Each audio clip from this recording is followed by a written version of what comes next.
And we are live. Gentlemen, welcome back to another episode of the Mecca of Banter podcast.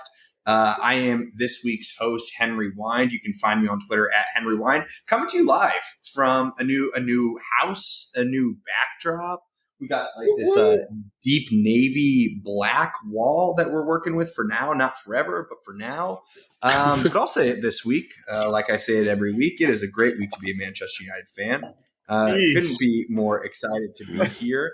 And couldn't be more excited to talk St. Louis City today because fucking A, fellas, we clinched the number one spot. So we are definitely here to celebrate tonight.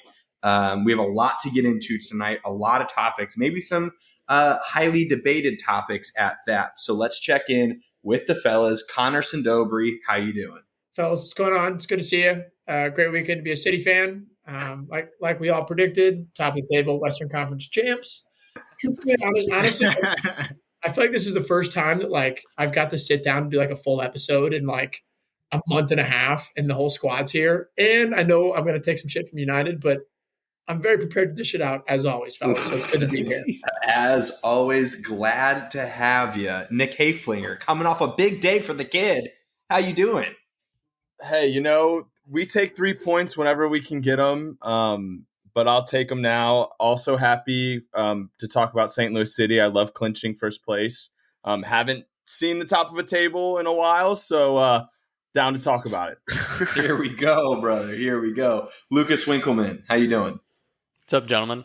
After that Liverpool loss this weekend, I'm feeling good in second right now, and City dropping points. So I'm stoked to talk about that game as well as St. Louis City, just like you guys.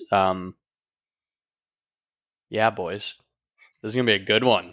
Now, getting to the main card of the night, checking in with the two fellas representing each corner, Andy Hoover and the Tottenham Hotspurs. How we doing? Absolutely buzzing. I mean, not only did I pick up 6 points this weekend, I banged some bets. I got to watch all of it live with my friends. I'm buzzing. This has been the most excited I've been for a podcast yet. So, yeah. Fuck yeah. And probably on the opposite side of the table, someone who's not super excited to be on the podcast tonight, Ryan Butchart. How we doing? Fellas, it's great to be back, and I will say I watched the game with Hoove and Dobes, and, Hoove and I, mutual respect. I gave him a nice handshake at the end, even though the referee was full of shit. It wasn't a great result, but credit to you, Hoove. You got 3 points, brother. Congratulations. Man, that's a lot more gracious than I was anticipating, but we'll take it. Yeah. I was expecting a lot of negligence in that intro. So, I think full strength we win 4-1. Fucking A, man. I don't know on what grounds you have that thought. We'll never know. We'll never know. We will get to that here in a second.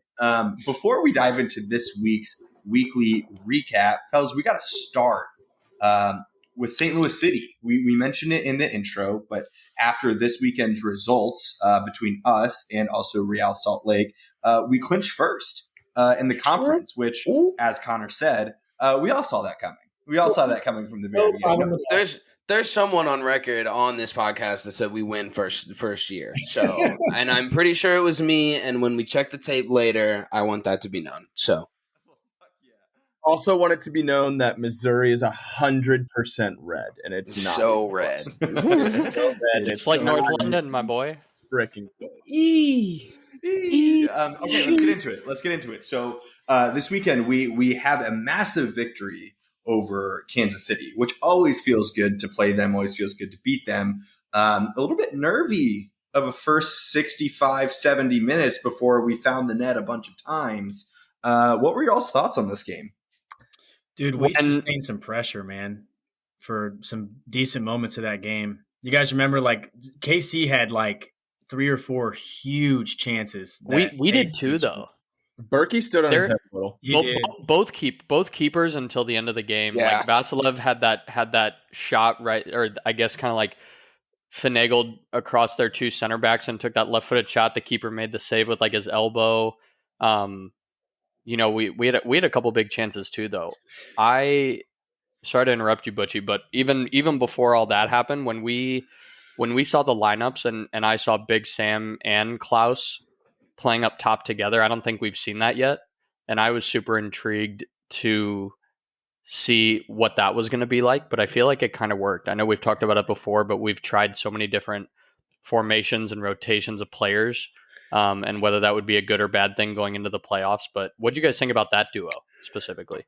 The second half definitely better than the first. The first half was figuring it out. brutal. I also think that like those are two guys. One, Big Sam's rapid, and then Klauss is that sort of hybrid of like great on the ball but can make those dynamic runs in behind. And in the second half, Kansas City just looked gassed. And all it took was like Big Sam putting some pressure on. Like, floated balls. Yeah, 3 of the goals we scored were like we pressed them high up. They made mistakes. We won the ball back. So it worked. I'm just a little concerned that like against a good team in a first half like that, like we may end up being down with the chances we conceded. But then again, like I'm happy with it. I really like Big Sam. He's come on. Like I didn't think he was going to be this type of player. Like 3 times after seeing him. And then it's nice to see Klauss back scoring goals. So far I'm happy with it, but we got to keep doing it with those two up there. What a great second finish by him.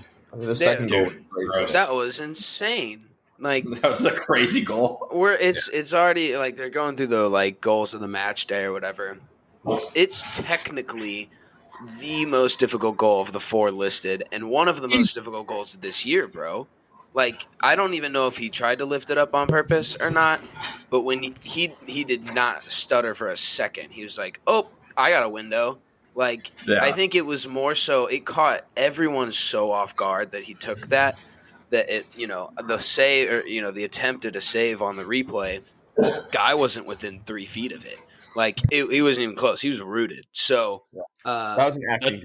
That's why his jersey is one of the top selling in the MLS this number year. 2 For a reason. On my set. For a reason. Put that on my set.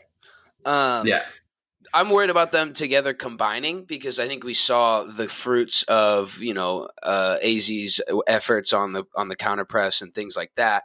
But God, we look great on a set piece. Like you find we have all season. You got big bodies in there, and Lowen completely underrated on the game. Had 3 assists. Are you kidding me? Yeah. He was so gross. He's by far our best player, and he shows it. It's kind of crazy. But, to your point, like, I think that I am a little bit worried about Klauss and Sam's ability to play together. That first half really was so brutal. It's just not fluid. And I think the opponent really matters.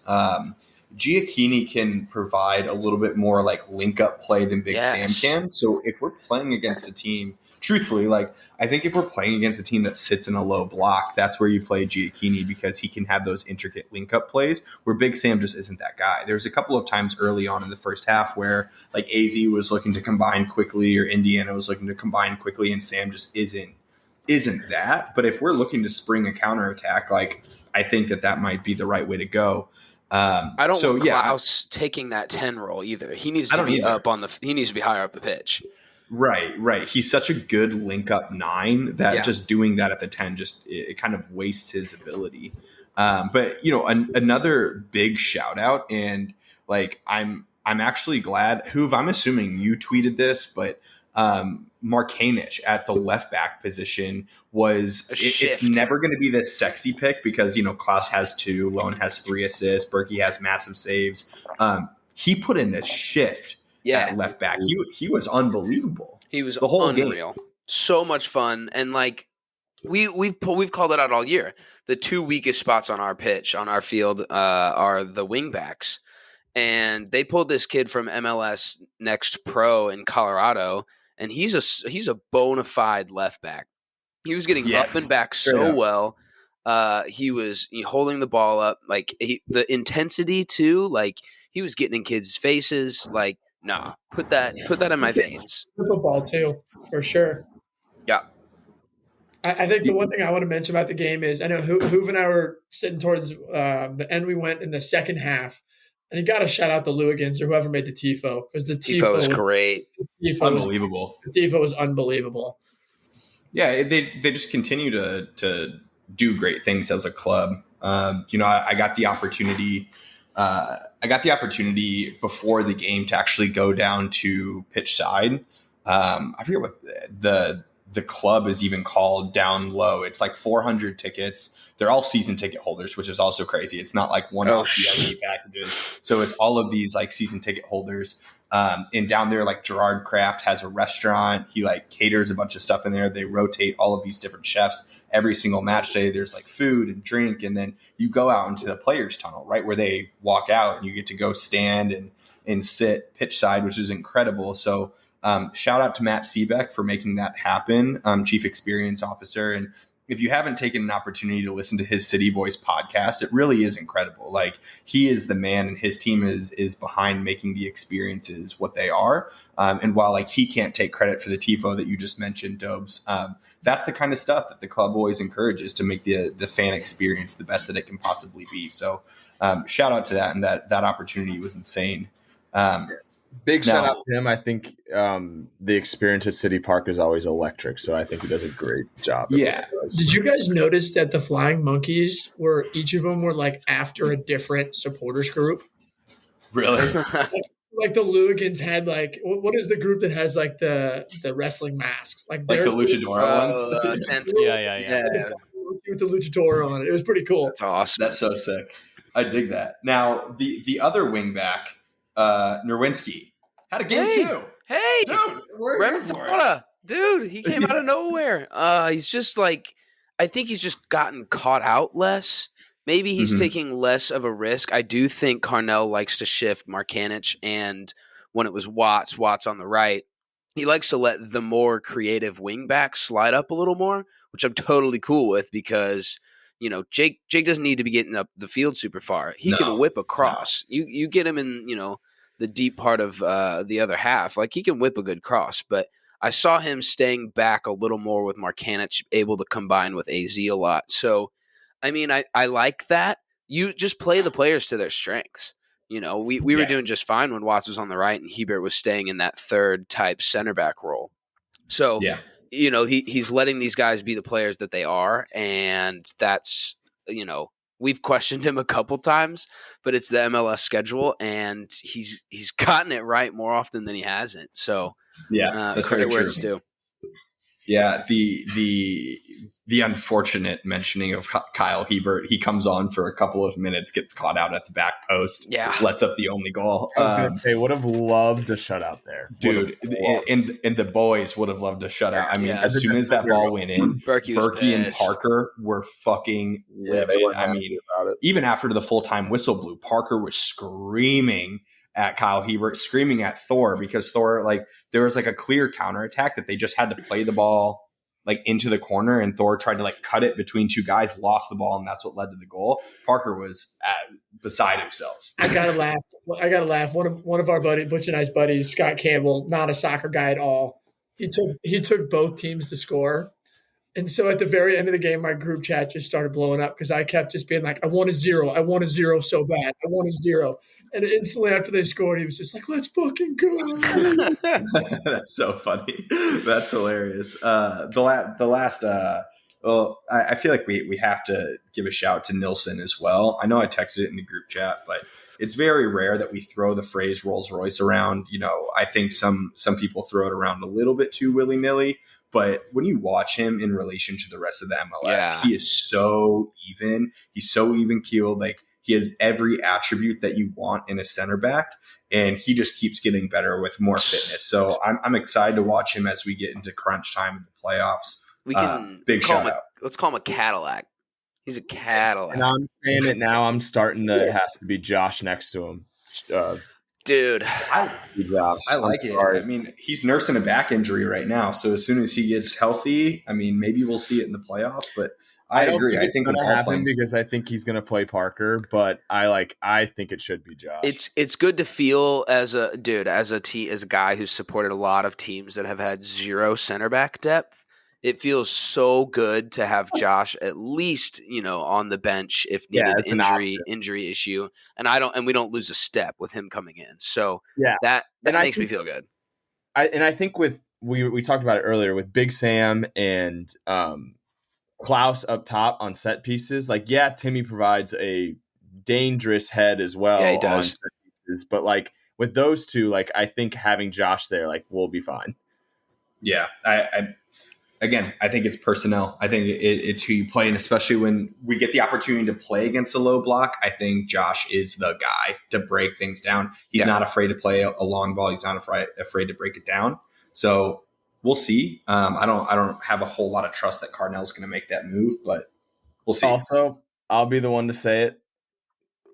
Stroud doesn't start, comes off the bench, provides a goal. Hey. And an assist, bro. Hey. Goal and an assist. Hey, when Jared he's not Stroud. playing 90 and he's a sub, I'm all for it. I'm there. Well, we've said it from the beginning. He's one of the best players on the team. In the world? Do you guys watch the Kevin Nacho guy or whatever, the Sporting KC guy? Yes, he's hilarious, bro. I respect the unbelievable. content. Yeah, he is so unbelievable. But when Jared Stroud scored his goal, like if you don't remember, it was the defender that had the ball like on the goal line that tried to clear the ball straight to to the top him of the box, and it went like straight to him or whatever. And the Kevin Nacho guy was like, he literally paused his stream. He was like, "Wait a minute. This is 2 games in a row that this defender did this. What the fuck is going on?" Like, literally 2 weeks in a row. And I can't wait. I can't wait for the end of like this season of like every goal that St. Louis City has scored to like, you know, in one YouTube video, just see how many defensive mistakes have led to goals for us. Like, it's unbelievable.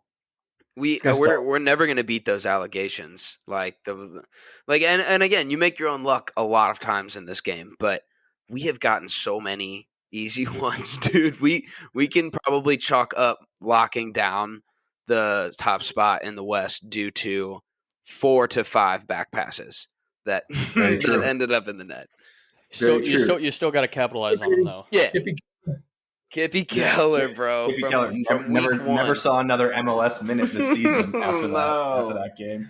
But you just mentioned it, the number 1 overall spot.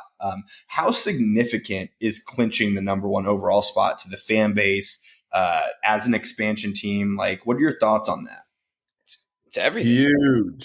Huge. I think home field advantage is going to be so huge for us in the playoffs. I think Dodes mentioned it last podcast, but us clinching the 1 and having a lot of games at City Park that are going to be playoff games, like, we've all raved about the atmosphere of City Park during the regular season. Can you only imagine what it's going to be like in I can't even imagine. Like, I think it's going to be unbelievable. It's going to be so insane. And I think the players, obviously, we continue to talk about it. The style of play that we play, the energy that the park brings, like, feeds into it when we high press. So, like, I think it's going to be so awful as an away side to come to City Park and try to play in a playoff atmosphere. I agree. I hope the supporter section will be every bit of rowdy. You guys have been to other playoff games in St. Louis. Like, yeah, it's just different. It's just always different. And like, we've compared the regular season games to playoff games in other sports in terms of just pure electricity and, you know, tempo and volume and other things. That this is going to be. You know, if anybody's listening that isn't necessarily a soccer fan or is now and hasn't been to a game yet, it's going to blow your mind seeing it's whether you went to a regular season game like that. It's just going to be different. We're going to be on the Footy Limbs Twitter account with a goal in the playoffs, bro. I promise. There's going to be bodies everywhere. You know, speaking of that, like, this might be an obscure stat, but we haven't had a pitch invader yet this season, which I'm kind of surprised about, but we haven't had it. It's because Hoover's season tickets are up in I'm in the second section. Did you see the way Hoover's face lit up when you said that? He's like, oh shit, you're right. I was going to say, Hoove's like one more Coca-Cola away from screaming that field, bro. Dude, I was 8 rows up last week. Dobes and I had different seats, and I was like 2 rows over the people below me, like cheering and yelling at people taking corners. I was too close. The game got on, the more I felt bad for the people around us. Yeah, at least in my section, everyone's aware of it, and you know they all know now. They've all come around to it, but. I only feel bad they're not having as good of a time as you are. Exactly, dude. Exactly. Like if you want to go and sit down and enjoy the sport, go to a baseball game. I watched enough Wrexham this year, and the limbs on those away fans, and they be doing the like 2-finger thing at the. Fuck you. Yeah. I've changed. I'm English now. I'm just full blown. Just Welsh. I'm just a Welsh. I'm just a Welshman, Aaron Ramsey, whatever.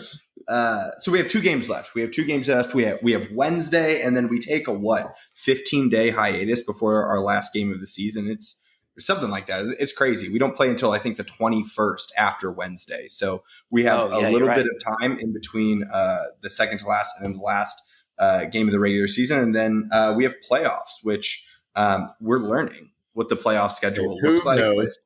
Yeah. We're not going to play in the wild card round. The winner of the wild card round we will face at City Park, I believe October 28th or 29th, around then.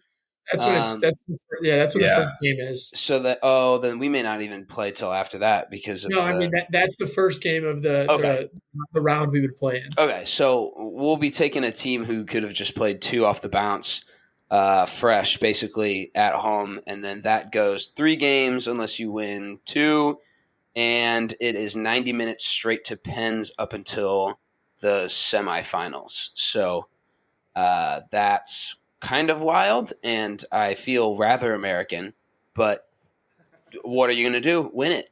Go on. Here we go, and we charge on. All for City, fellas. All for City. Yes. Up the town. Up the town. Shall we move into a weekend recap? We have some first off, before we even talk about any fixtures, what a weird weekend of results. There were some results that like really surprised me. There are some which we'll get into that didn't surprise me at all, but some really weird stuff. But starting off, Lucas, how about you kick us off with a big 4-0 win over Bournemouth? 007. Also, shout out before you start talking, big L. Tyler Adams injured again, same hamstring, same injury, came back too early, and he's officially out for quite some time for the manager, which is too many games, the worst. Man. Too many games, and then he came back too early. Yeah. So pour one out for Tyler tonight, and Lucas. I had several conversations about both him and other player injuries this week with people outside of the Mecca, and just all of us were talking throughout the entire week about just what we've talked about in that these guys are just playing too many games, being forced back, or they want to be back for their club so badly that they're coming back too early in the case of Tyler Adams. And, I don't know if that's ever going to change with the money that, the clubs and everybody involved is getting from all these extra games, but it definitely sucks to see. But I hope that the Arsenal Bournemouth game was one of the ones that you were expecting to happen like it happened. I know it was for me. But we spanked Bournemouth 4-0 away. We didn't need them in my opinion, and I kind of wish we would have rested them, but glad that Saka, Declan, and Saliba were able to play comfortably with their recent knocks. I know that I saw a video of Saliba walking into their stadium with kind of like a limp, and I was like, "There's no way like he's going to play today or anything." And then we see him out there, and I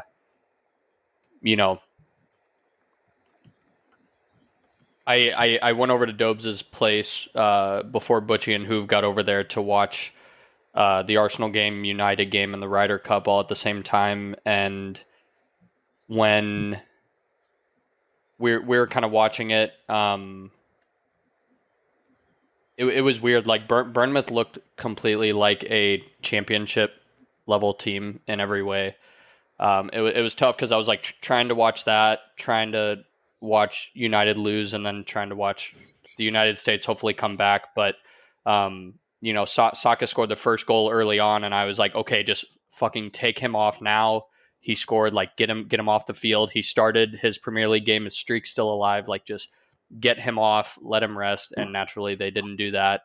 But I think he scored like a header rebound off of a Gabby Jesus shot off the crossbar, And then Bournemouth had 2 awful challenges on Nketiah and Odegaard inside their own box. Super aggressive tackle attempts, like championship level tackle attempts in their own box when they had a few guys either behind the ball still or guys around the 6-yard box that would have been able to block or intercept passes. So I have no idea what they were thinking, but both were refreshingly easy pens for the referees to call, unlike some of the other games we saw both this weekend and so far this season, but moved us into second place after Liverpool's loss. And as much as I hate it when Tottenham wins, if it moves us up the table, I'll allow it. And then also happy that City dropped points, obviously, hoping we can keep that unbeaten streak alive and take advantage of it against City without Rodri and KDB next weekend, and potentially Stones and Bernardo Silva too. They're showing as maybes right now. They both had knocks in that loss against Wolves last weekend too. So as much as I hate all of our teams being so injury ridden so early in the season, hopefully we just take advantage of it. But good time. win. Kai fucking out there ducking the 007 allegations, bro. Barely, yeah, man. With this pity pen. Yeah, that was definitely a pity pen. You asked if it was, and I immediately said absolutely. But like, if he was on your team, like I would want one of my guys to give him the pen, and like I follow all of our guys on social media, and several of them like posted selfies with Kai after the game, like just singing his praises about how hard he, like there was an interview with Declan after the game, and he was talking about like how very few people work as hard as him in training, and like he just like he needed that, and it was so cool to see everybody go over to him after he scored, and just like the environment and like the culture in our clubhouse right now is just phenomenal, and that nobody's getting left behind. The context of the text you sent too, though, was no context. Kai, classy finish, never a doubt in my mind. And I was like, "Oh, he did it! He scored!" And then I like rolled over in bed and checked FOTMob, and it was a pen. I was like, "Ah!" You watch now. He's going to be rolling. He just needed to get his feet wet. You think? I know. I don't. Hey, Winks. He scores one goal every year. Winks, good analysis. There was a word you used like 4 times, and that word was championship level. And I just wanted Nick to get used to saying that word next year when his team's done. Sorry, bro. I thought that was going a completely different direction with another definition of the word championship, but that one is way better. And I love that. Love you, bro. Butch is back on the pod taking absolute shots. His team took some back shots on over the weekend. So. Hey, Winks, before we move on from hey yo, yo, his team, not mine, man. Before we move on from Arsenal, do you want to give a little preview of the City Arsenal game coming up? Like, thoughts on it? Anything you're worried about? Like, it's a huge fixture for you all. I mean, last year, just to set the scene, not that anyone needs reminding, but last year, this was the game. This was like the season-defining game. I know it was the second fixture that was, but like the whole season played on the success or failure of this game. What, 4 months ago, 6 months ago, whatever it was. So how are you feeling moving into this one?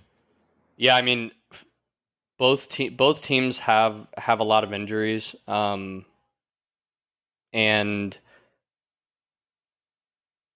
I know I just talked about the 4 guys who might not be there, but it's going to be a good game. I was just looking. I genuinely don't even know if it's home or away. It's home, so that's obviously really good in our favor. And arguably City's 2 top players in Rodri and KDB both being unavailable helps us, but City's still such a deep team, but thankfully this year, different than most, like we're deeper than we've ever been. As much as I would like Timber to be there to be able to play in this game, he's not going to be. And Martinelli, I think, is going to be out. Partey should be out as well. Also, congrats to him. Him and his gal are announced their pregnancy. But which one? Who? Thomas Partey. Which girl? Wait, what? Yeah, they posted like pregnancy pics. So Huh? the one that he's claiming. How Huh. how long they've been together? Buddy, I don't know shit about We that. need I don't follow him. The only girlfriend that I follow that closely is Kiwior's girlfriend. Why is that? She's the world twerking champion. Oh, dude, she is. Yeah, That's bro. insane. Yeah. However, I don't think she's as good looking as Regulon's lady. Jesus Christ. You said Smoke. But yeah, I think it's gonna be a very close game. I think that we could have the advantage being at home, and with them coming off of a loss and us coming off of a big win, I think that we'll both have Butch and Nick and Hoove, close your ears. But we have a Champions League match this week, and so we'll see how that kind of momentum carries us into the weekend. But I think we're in a good position with those three guys I mentioned earlier being back. Mr. Jacob for Krupp. Bournemouth this past weekend. The Jacob Krupp will be in attendance at the Emirates. So No Shut way. up. That's so sick. Cruppy. I Kruppy might is have to going to look be. at flights. I'm pretty sure Southwest flights are still 50% off. right Kruppy's going to be in the building. You just got to be prepped to pay more for that ticket than the flight itself. So Yeah. now. Worth Damn. it. That's nuts. That's Good for it. him. But Quick poll, fellas. Who do we think wins this game? City. You know, earlier Wink said something about back shots. I think City's going to be hitting back shots all over Arsenal in this game, bro. You know, Man? bro. I think, right now. huh? Dude, Yeah, I think The pot is unhinged right now. I think Pep is. I think after losing, I think the worst case scenario for you, Winks, was Man City losing this weekend. I completely agree with you, Butch. I don't see them losing two games in a row. 2-2. It doesn't matter. It doesn't matter who I'm they with were Dubs. playing this week. I'm They're going 2-2. dropping. I think it's a Doesn't draw. matter who they're playing. They were going to lose this week. They're going to come out and put on a performance. But I they don't still know. got a mid-game week as well to go through. I know that it wasn't Ooh, like their right. full lineup, but Right. watching the backup options with no Rodri is just like, dude, it's game changing. Not the Like, same. City is still City, but like that's why I'm going with a draw. Like the Emirates, City not being full strength. I'm thinking like 1-1 or 2-2. Do we have Mr. John Stones on the bench?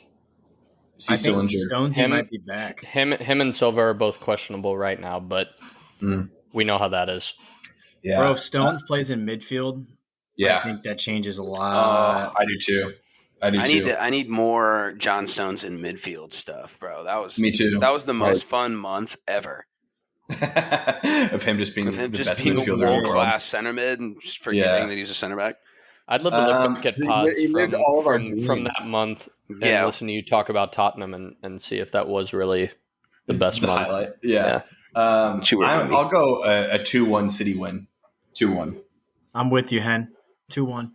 2-1. I think Doku makes Ben White his bitch. Same. Absolute bitch. All game long, bro. It ain't saying much, but it's hard to do. If Rashford can do it, anybody can do it. Yeah. Hey. Hey. At this moment in time. All right, moving on. Speaking of Rashford, Dobes, hit us with what was the 1-0 loss to Crystal Palace after beating them midweek. Truthfully, I don't really have a ton to say. I had like Wink said that I had the boys over. We had 3 TVs going. I had the Ryder Cup on the main one and United on the small one in the corner. So I did watch some of it. I think the Shows a lot. We're really ducking a lot of the emotion out of this. Yeah, I was with gonna you guys say, watching wow. the Ryder Cup. it's not too much emotion. It's kind of one of those. It's like we don't have a single healthy left back on the roster. Like it's no necessarily excuse to like lose to Crystal Palace and not score a goal. But what's different to start this season that was such our strength last season was we were like, even though we did score a ton of goals, like we were built on our back four. Like our back four, when healthy, with Luke Shaw, Martinez, Varane, and Wan-Bissaka, like that's how we were built. And we've had so much rotation right now in our back four that, like, yes, we need to score goals. Yes, Rashford needs to do more. Yes, we need more out of Højlund. We got to do more going forward. But at the same time, like, not only do we like give up the goal, but we concede so many fucking chances. It's not even funny. It's like, even if it was just 1-0, like it could have been worse. And yeah, we should have had a few, but I think what is worrying to me is the lack of depth now that we have in the back line total. And now the news came that Martinez is out, and he's another one that like he's a definition of a product of played too many games. Even though I kind of blame the United training staff because he was never fully healed and he started playing again. But I don't know, man. We're in kind of that situation right now where things have been bad. I'm not necessarily sort of like the panic button has maybe entered the house. It hasn't necessarily entered the room yet. Still in the glass. Yeah, it's the glass is out on the front porch, but I don't know. It's like we're a string of games of consistent wins back like in a row from being just fine. I think we're only like 9 points from top four, and we know just how quick things can swing. But Damn. Tomorrow's a massive game for the Champions League. So if we can win 2 this week, like go into another international break on a high note, like I think we'll be just fine. We'll keep getting healthy. Mayno's back in training. Antony's back in training. So like things are positive, but we got to end the skid eventually. Yeah, 100%. I thought that this was the stretch of games that we were going to just take 9 points. We bodied them midweek too, like bodied them. Yeah. The thing is too is like the goal that they scored, you tip your cap on. I mean, I don't know if you all went back and like watched it, but it was a fucking rocket. It was whatever. You tip your cap on it, but the lack of production on the offensive side of things is concerning. That it's just not coming. You mentioned that the back line, we don't have the depth there. We played our front six, like we played our front six that we wanted to play. So like if you would have asked me how we should have lined up that game, that's exactly how we should have done it. I would have started Garnacho, I think, over Palistri. Yeah, Palistri didn't have a great game. I agree. And Garnacho will probably start tomorrow. We'll probably see that happen. But I was really underwhelmed with the performance, and I think we should have bodied them yet again, especially at home. We went through that stretch of like 30-something games where we didn't lose at home, and now we've lost twice at home this season. It is concerning. It's not great to see, and the boys need to bounce back heavily. So now that Dobes is back on the pod, I can ask the question again after another loss from United. Oh, shit. But is it panic button yet? I mean, you were asking me now. We're only a point off from you guys. Missed everything I said. I literally read the panic button 3 times. Like, where have you been? Classic. I literally just said the panic button is not in the house, but it's on the front porch. Here's my my question that I don't know if it's banter, but maybe. We're watching teams like Brighton and Villa who are playing like really well and showing a lot of really high quality stuff. Where do you guys see yourself closing the gap? They're in 5th and 6th, both with 15 points. Like, what needs to happen?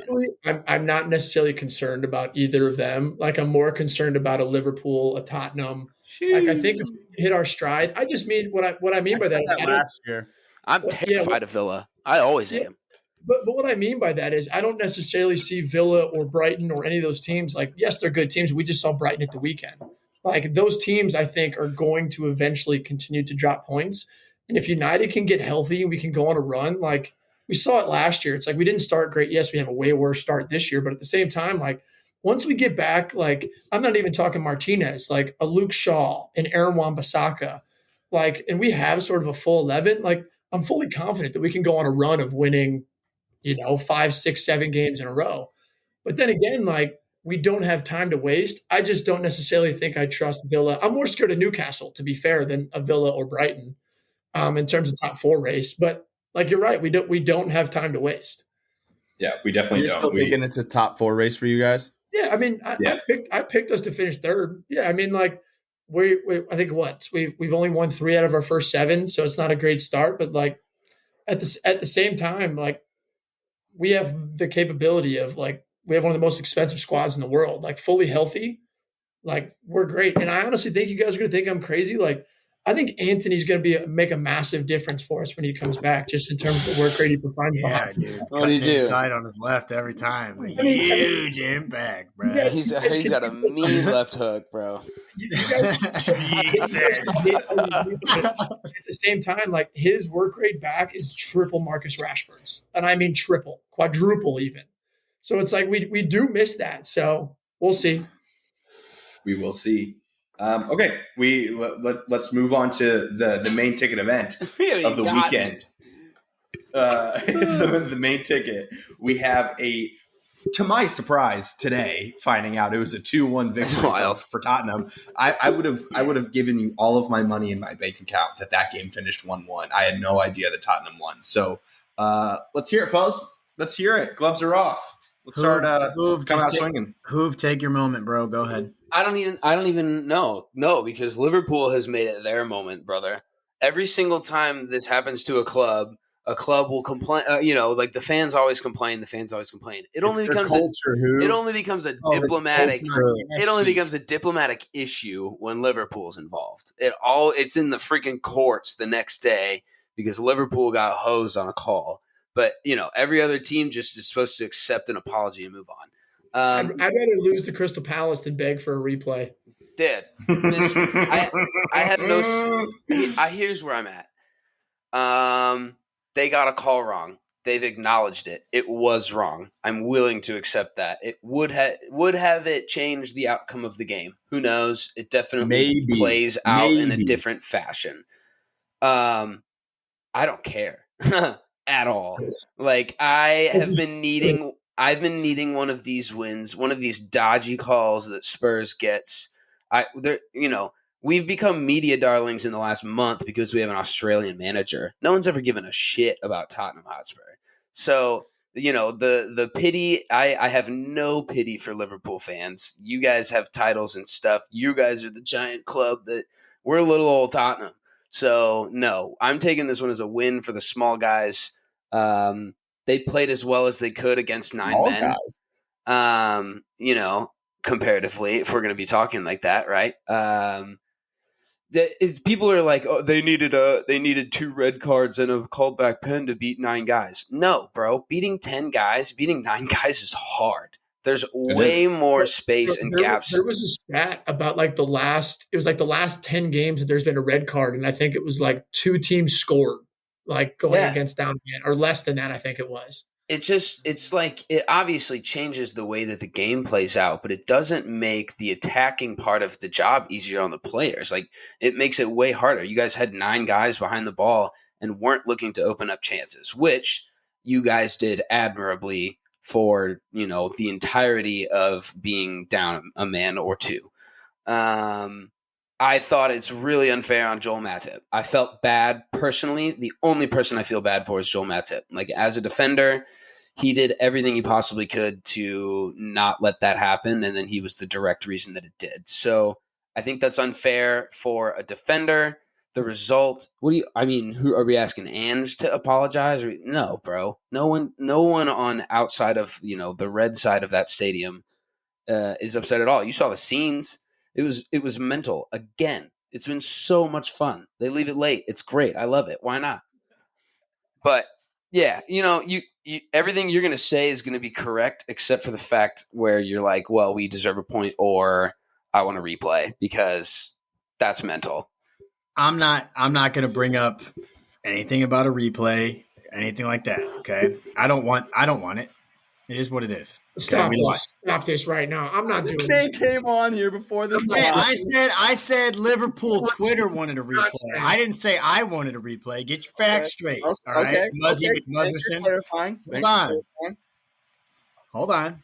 I'm gonna say my points. Okay. And I think we can all agree Alisson is the best goalie in the league. It's fact. Yes. I can agree to that. Did you watch the game? I can agree to that. I'm willing to accept that. Yeah. You said Kepa, bro. He's the best Prem goalie of all time. Brother, I'm willing to accept it. He had 3 saves when we were down a player that were just unjustifiably. I don't know how he did it, to be honest. He had that one save diving to his right. Who remember when we went freaking absolute apeshit in the basement? Yeah. That one, he It was caught one. unbelievable. Like, he caught one that should have been just pushed out to the side. He just grabbed Oh, yeah. it. He's unreal, man. And he kept us in that game, no doubt. Because, I mean, we were playing a 5-3 in the field with literally just sitting back. Like, we didn't send anybody up the last, 17, 20 minutes of the game once Jota decided to be a dumbass and get his second yellow card. But that's my first point. Allison's the best goalie in the league. My second point, I thought Soboslai is an absolute gladiator, bro. That dude is so good. So good. We go down 2 guys, and then he's like, all right, I'm just going to go full-on defensive mode here. And he was clearing everything out, making runs, running his socks off. So he's just been balling out. But Can I ask you a legitimate question? Sure. I feel like the Szoboszlai hype has been so overrated. We have Twitter literally comparing him to Steven Gerrard, saying that he's the heir to Steven Gerrard, and he's played 7 games, and I think that this isn't even a question. This is just a statement. I think that Szoboszlai is getting. I was going to start with a question, then I was like, I'm just going to tell you what I think. Szoboszlai is getting so highly rated because you all have been without a solid midfielder for 2 seasons. But I was wrong about him. I think he's a baller. I think he's good. I think he's a. I think he's a baller. Don't get me wrong. I think he's a baller too. I said this when you got him. I said that was a fantastic signing, but literally saying we found the heir to Steven Gerrard and there's graphics of him wearing the 8 and dude, I think the hype of him is so overrated. I think Soboslai is a baller, but people saying he's Stevie G, they are geriatrics, my brother. Geriatrics, my brother. You cannot compare a kid to Steven Gerrard after 8 games. I agree. There's no way. He only needs 1 title to have more titles. Oh, my God. True. Bruh. I'm not bringing you Zins tomorrow, bro. All right. I'm not doing it, bro. Hey, but I agree, Henry. I don't think that you should be compared. And I think that's bad for a kid like that's ego. You know what I mean? Don't feed stuff into his brain. Hopefully he's not reading that shit. You don't want that pressure on you at, 22-year-old kid, first season. You don't want that. But he is a great player. I will say he's a great player. Did you see his banger last week, midweek? Oh, yeah. Hit the shit out of the ball. Freaking missile. But Gerrard could never. Oh my God, dude. You got a catalog. But, I will say this, Hoove, your first goal was class, man. Your first goal, that through ball to Rishi and Rishi squared it to Sonny. That was that was Ange ball at its finest, Yeah. This Madison guy. Yeah. He, Turns out he's a good player, It turns out when you take the best player off of Leicester and put him on a team with players way better than the players on Leicester, he gets even better. So, he's been. I mean, you always have high hopes for players when you sign them, and obviously everyone in this group chat would have taken him on their team. This is the stuff you dream of. He's completely revolutionized that midfield, which. To in my opinion, is strong as is, and he's just immediately placed himself as the best of the 3 and is balling. But at the end of the day, the worst part about all of this is the fact that VAR and wholeheartedly changed the outcome of that game. I'm willing to accept as a fan that it sucks. I'm not gonna complain that I picked up 3 points. But this just comes back to literally every time we get on the podcast and have a question about a call. And that one was a human error. Which is every week. And I saw some guy phrased it really well, and he was like, they knew they messed up. The call on the field was the VAR booth thought that the team on the pitch called the goal as a goal. So when they checked into VAR up top didn't know that they had actually called it offsides on the field, and they just straight away said, check complete. Jesus. Bro, how do you not see the flag? They're not even you had to have Like, not did they been not watching watch the it? game. Yeah, I truthfully have no idea. It's crazy. But someone praised it like, they fucked up. They knew they fucked up, but then instead of correcting it, they just agreed to go with the rules that were in place for the VAR that were placed in place only 4 years ago. So it comes into a conversation of so fucking confusing. It comes into a conversation of like, what rules are we protecting when we change the rules a lot? So, it's going to lead to something happening. Something has to happen. It's bad for the league. The fact that they voted off the like semi-automated offsides thing is not great. It worked so well at the World Cup, and it was just definitive. Like there was just an answer every single time that it was like, oh, that was close. And sometimes it's still subjective as to where you're drawing your lines, but it sucks that in the gravity of the moment that it changed the game. I'm amped, but It's not going to change how I feel about as it. a football fan, objectively, whoa. I'm in the Pulisic camp of just scrap VAR. Just scrap it. I mean, let's go back to human error. That's just way more fun. Let's get mad at referees versus get it wrong after the fact already. Yeah. Fuck yeah. Nick, round us out, man. You tasted victory today. 2-0 and some big goals from some big players. Yeah, it feels good. Expensive players. Not too thrilled. Obviously, with the injuries, I think our podcast has now just turned into an injury report. Mudryk came off at halftime with apparently hamstring. Broja came off as well with apparent injury, and so did Caicedo. So we had 3 guys come off with injuries during the game, all hoping that they're okay. Mudryk getting on the score sheet, I think, is huge. Obviously, Henry alluded to it before the podcast. He didn't even know we played today.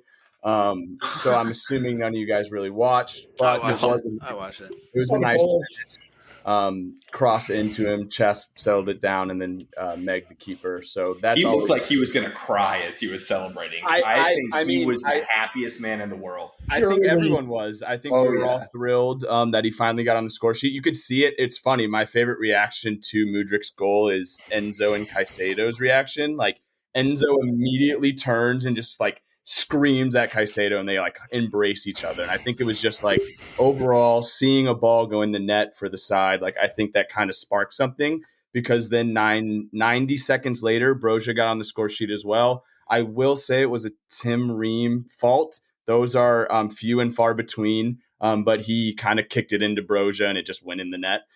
So, hey, we'll take them as they go. But like I said before, not thrilled about the injuries, but we'll take 3 points where we can get them. Yeah, and Fulham's no walk in the park, so you guys beat a good team. Yeah, absolutely. Yeah, Fulham away, Derby. I'll take it. Fulham looked horrible, to be totally fair, because they've had some quality play in the last couple of weeks. But no, that I thought it was funny watching Mudryk. Like I was like watching the goal and like analyzing like his face just to see what he would do. I don't think he like could physically comprehend his own emotions. Like there was just no, like he just kind of stared for a while, like didn't really even smile for a second. And was, like it was so many things happening trying to him to hide in his it brain. and act cool, and then he was he's like, nah, there's no way. The motivational crossbar challenge worked. I know. Fair, like I thought that was kind of interesting. Like maybe it did give him bro. This guy's making hundreds of thousands a week. He's like, hey, dude, hit the crossbar. Hey, you never know. So weird. Whatever gets the man confidence, I'll take it. Yeah, he's also a child. Like, true. Yeah, he's 19. He's not. Mudryk's older than 19. He's 22, bro. Yeah, he's 22. Is he really? Bro, yeah. Dude, I'm never know your players. I'm 22. Right when Butch said it, I believed it. January 4th, 2001. Oh. Yeah. 22 years old. I mean, I guess my he's opinion a grown-ass child. What are we talking about? He's 22. Fuck off. Well, fellas, that has been our weekly recap. And we're combining our next 2 segments into one segment because Butch has something extra special prepped for us. So take us away, Butch, with our factor cap and our 10-minute segment all in the same thing. Absolutely. So, fellas, you guys are going to work as a team. And for our listeners, this is going to be a English Premier League blind rankings where I have selected 10 of the better players in the league. And you have to rank them 1 to 10, not knowing who is next. I swear to God, if they're all Liverpool players. Not knowing who is next. Okay. Now, remember, you guys got to work as a group. So we got to vote. Winks is going to put it on the spreadsheet. His teacher hat on right now, man. All right. Paper. Yeah. I want you guys can take into account quality, status, all that, whatever you guys want to do. Are we doing right now or prime? We're doing right now, sir. Right now. That's a good clarification. Yeah. Okay. All right. Your first player, 1 to 10, pick a number. Enzo Fernandez. I mean, okay, can I just say something? Man played great this week. Okay, no. I'm starting this out with a rational thought. Whoever was going to come first has to be in the middle. So Enzo Fernandez, unfortunately for all of us, has to just be the bar, right? So I think it's 4. 6. I think I like 6. 6. Oh, you guys think there's going to be 6 better? Oh, I don't. Yes, they're in the If Butch said he's picking 10 of the better players in the Premier League. I'm one. Hold on. For reference, Butch, is this like so far this season? Are we taking last season into account, like current form? You're talking player, boy. Enzo Fernandez. I'm talking like you can do current form this year, but also just quality. Yeah. Like, what are we talking about, man? I think 5. I think that's even rash. I'm giving him 2-3 if we're being honest. Oh, I'm fucking. Yeah. See, this is a decision because Nick decided to smoke crack before this episode. I'm okay with 5. 5. I agree with Hoop. I think he's the bar. Like, if we're going to look at this in a blind draft, I love this. Bar. He's a bar. Yeah, 5. Yeah, 5. Okay, are you keeping track of our list for us? Yeah, I got it. So we got Enzo at 5. Your next player is Kairu Matoma. Ooh. 6. I was gonna say 6 or 7. I was gonna say 8. Yeah. You guys got to decide on a number. No shit. I like 7. I don't hate 7. I think the lower the better, and not because I think he's a bad player, but I think that the Premier League is the best league in the world. Yeah. None of these guys are ballers. Agreed. He's not the best left winger, and I think there we put Enzo 10 too other high. positions on the field. I think we fucked. So no. I love this shit, bro. I love this shit. This is good. Nick would want fucking Enzo in 2 and Matoma in 3, and then the next 3 are going to be freaking Rodri, Holland, KDB. I think 8. I think 7 or 8 for me. I feel good about an 8, but I can accept an 8. Okay, let's go 8. All right, we're going 8 for Matoma. All right, your next player is Bruno Fernandes. 1. Oh, no. Oh yeah, see, that's where this one's gonna get. Yeah. Oh, no. Bruno Fernandes. Bro, stop that. Enzo could grab Bruno's wallet. He could clean his boot. World Cup winner. Okay. Legitimately. I'm going 3. Yeah. I guess No 4. shot you guys are putting Bruno Fernandes at 3. I'm 4. I think 4 is good. 4. No, I think. Yeah, you think he's 12, I think he's but it's 6. a list of 10. I think he's 6. You guys really think there's going to be only 3 people better than Bruno Fernandes? Bruno is elite. He's He's an Olympic diver. The thing is that we don't know who Butch has Exactly, chosen. So, Nick. like, 4. you can throw... All right, You're 4. okay with 4? We're gonna end with some wild You players. guys pick 4. Hey, Dobes. Yeah. Me personally, I wouldn't let that slide, bro. Good. I still think you're a coach, you know ball. You probably put him at least 2. I am out of the discussion. I'm just hosting. He's the you guys, professor. did you say 4 Winks? Yeah, Lock we're it. going to go 4. All right, your next player is James Ward-Prowse. 10. 10. He is so good. 9. Wait, what did we say for... He has made the Declan Rice role at West Ham look easy. I'm thinking it's a 9. Do you think Butch Yeah, is a shit. crazy one? I'm okay with a 9 just because I think, Butch might throw a wild card.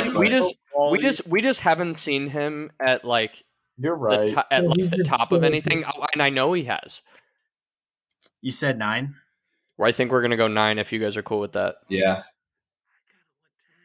Dude, Dude, I 10. love this shit. I think 10. I think 10. We're Okay. gonna get away. We're gonna. I'm very okay. I'm very okay with 10 as well. I don't think 10 was my feel goal. like he's definitely 10 or 9. He's So definitely 10. guys, I'm sure we've all watched way too many TikToks about blind ranking guys in different ways.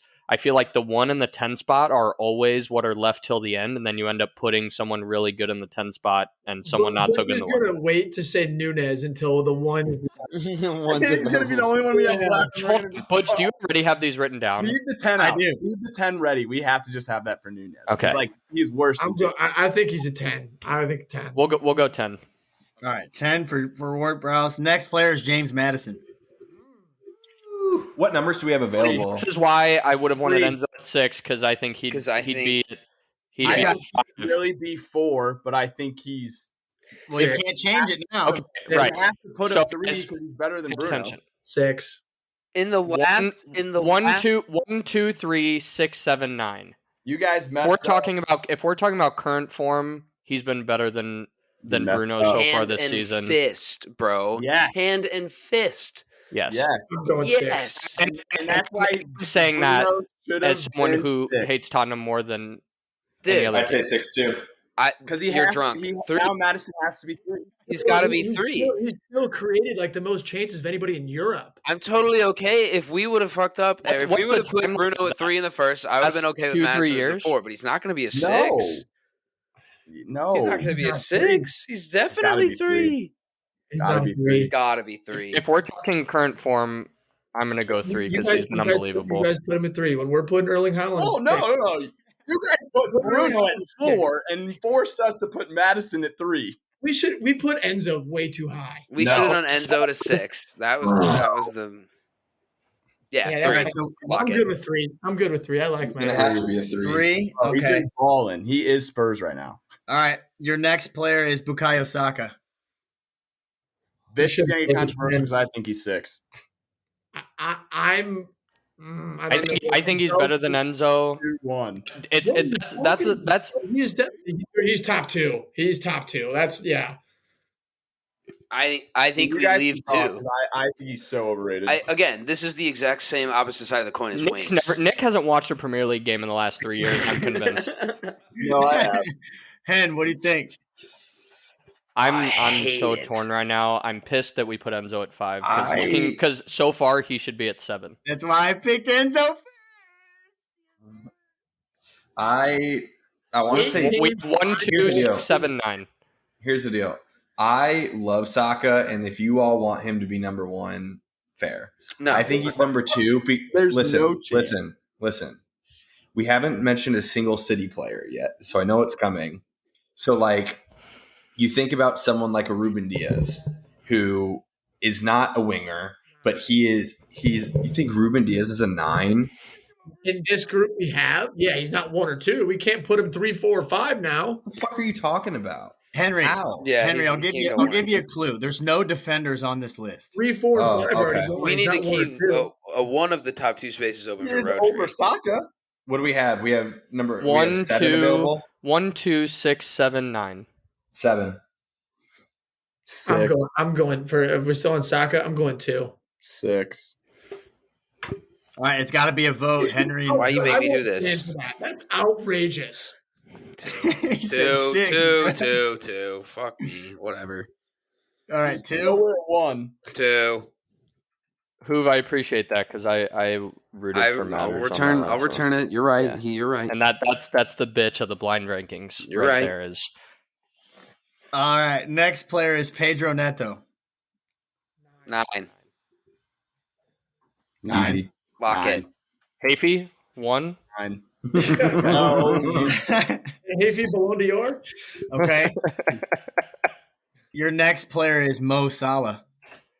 7. 7? Are you fucking dumb? He doesn't have a say in Not this, though. one. To be fair, but you remember, shut your mouth. Gotta bro. be 6. I'm gonna say 6. Gotta be 6. We have 1, 6, and That's 7 fair. left.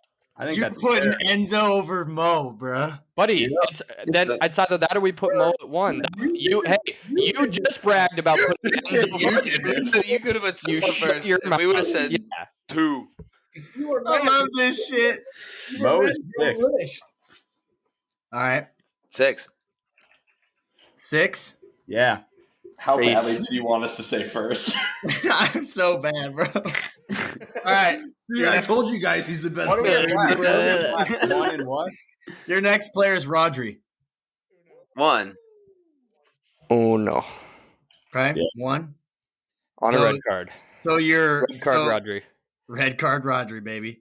All right, and this is not. I did not just write this down. It's been on my piece of paper. But your number 7 is Marcus Rashford. Hey. Wow. So far this season. That's fine. Yeah, I'm Hey, good. okay, so read us 1 to 10. I don't Yeah. hate this. So hold on, before we go, Butch, I want to write down on here the order that we went for reference when we share it with everybody. So can you remind me? It was Enzo, Enzo at 5. Matoma. No, I know who he had. Just tell me the order that you told us. So it was Enzo, Matoma, JWP, Yep. Bruno Fernandes, Yep. Matters, Matters. Saka, Pedro Pedro Neto, Salah. Salah. Rodri, Rashford. and Rashi. Okay. Not a bad list, fellas. It's not bad. Pretty Super good. talented. I think the Enzo shot was a little high. I think the only issue with this is that our middle 4 picks could have kind of gone anywhere, to be fair. Yeah, totally. honestly, 2 through 6 I say, could have been rearranged, but I feel like the current form and probably Ward Prowse above Pedro Neto in my opinion. Yeah. But regardless, so with the blind rankings, we had Rodri as a number 1, Saka 2, Matters 3, Bruno 4, Enzo 5, Mo Salah 6, Rashford 7, Matoma 8, Neto 9, and JWP 10. Just genuinely, boys, I feel like we did a pretty good job. You guys did good, man. So yeah, James Ward-Prowse has made Declan Rice's role look extremely easy. Like the team had no change anyway. Yeah, he's the only one I would have changed. I may have taken him from 10 to 9 over Neto. Yeah, same. I think we did pretty good. I Yeah, think I think it's pretty accurate. All things considered. Well, fellas, Butch, I want that segment to come back. That's a great segment on a blind I ranking. enjoyed That was sick. We got to open it up to the rest of the world too. Like I want to have like a random Jude Bellingham thrown in there and have to rank that with all of the world. So put Klauss in there. You never know what's going to come. World midfielders, world strikers, or world Joel attackers. Klauss. Lot of opportunity there. Well, fellas, that's it for us. Congrats on another episode. Congrats to St. Louis City, as we've said numerous times throughout this podcast. Can't wait to watch us ball again for the next couple of weeks, next couple of months. Let's bring home a title. Follow us on all of our social medias. Thank you for listening. We have our TikTok, we have our Instagram, our Twitter. We're coming at you again next week. And with that being said, cheers, fellas. Good job. Cheers, boys. That's